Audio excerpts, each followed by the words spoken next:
Thank you for coming back if you're a return visitor, and if you're new to visiting my videos, thanks for being here. Hopefully you'll find it interesting. This latest radio I have is a 1937 Majestic Laurier. Picked it up in Niagara Falls for 40 bucks.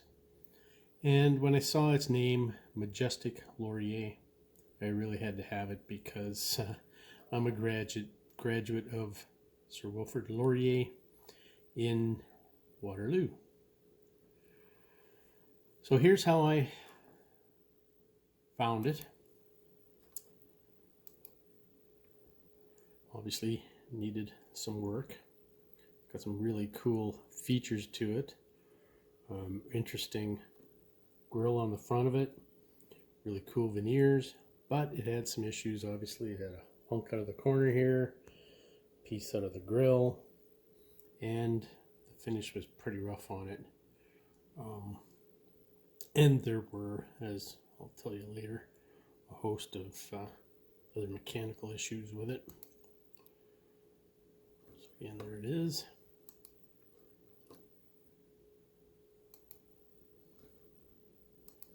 Luckily it had pretty much everything it needed to have on the inside of it. Nothing was missing. So I had that to work with.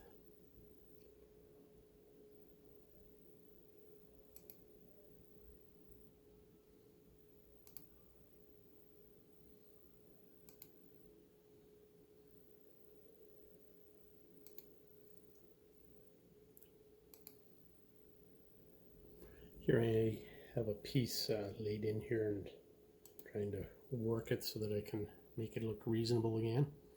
And this is the tag on the back of it. Rogers Majestic, type 57. And luckily the dial glass was inside the cabinet. And the cabinet itself was made by McLagan, which was a Stratford furniture manufacturer who built a lot of radio cabinets back in the 30s. This is the messed up grill cloth, and here I am beginning the stripping. The veneer here, I wasn't sure what I was working with, so I was very afraid that it was just going to peel right off and there'd be none of this funky grain left. But pleasantly surprised, and whatever it is, it's for real. So it cleaned up quite nicely. And there's the opposite side of it that has not been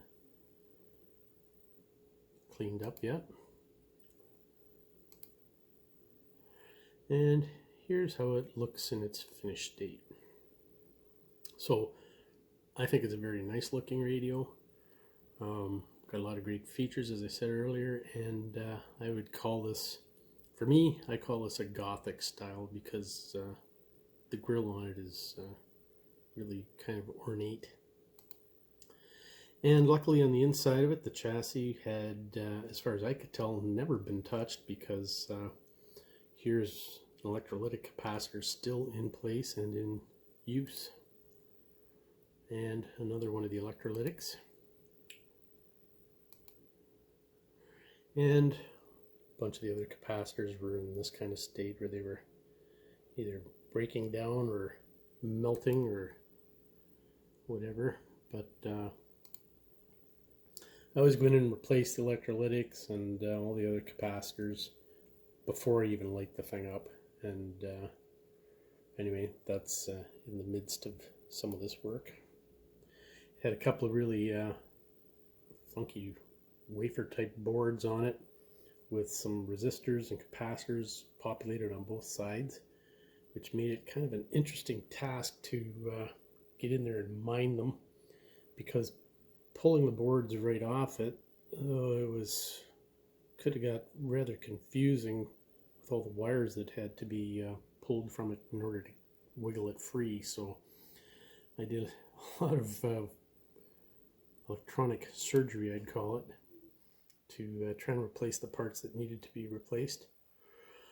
So when I finally applied power to it, I found that I couldn't get any AM, but I could insert a signal on the audio output of the radio, and it would play. So partway there, but someone I know in London who I asked about what my issue might be said, "Hey, Glenn, have you checked for continuity on the IF cans?" So no, I had not, and I was fairly new to this trade. So as it's just a hobby I picked up while I was new to retirement and pretty much locked down because of the pandemic. So anyway, it turned out that this IF can had a open wire on it, and there it is, just dangling in space when I pulled the can open. And luckily I was able to reattach that wire, and away the radio went. So thank you to John in London for the tip. And it's kind of standard practice now for me to check for continuity on the IF cans of the radio.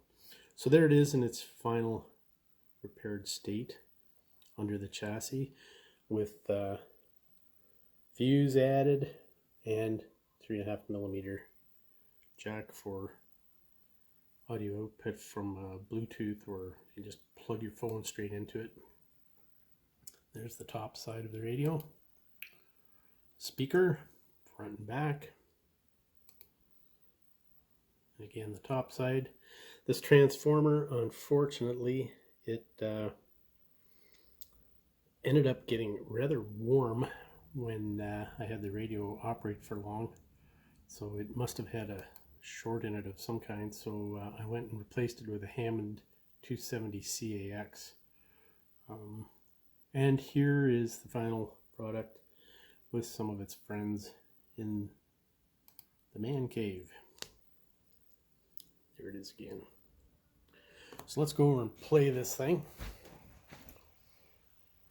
There, the immediate advantage.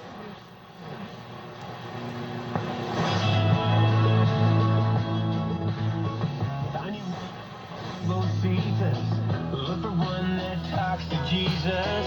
Settle down with the one ain't leaving this rap. Safety conditions, and this from the Treasury Board, and they're just.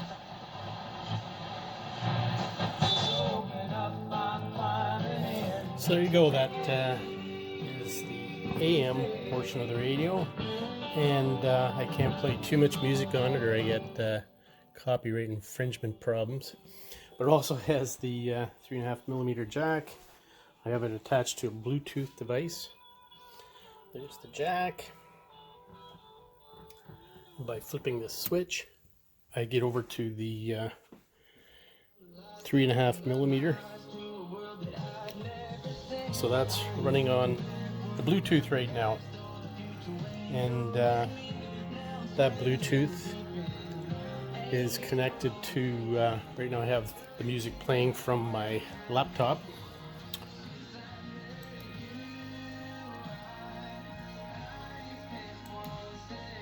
And I can control the volume from here, so that works pretty well. And there you have a 1937 Majestic Laurier, what I consider to be a very sharp radio with a lot of character. And this one is a keeper for sentimental reasons. So thank you very much for being here, and hope to see you again.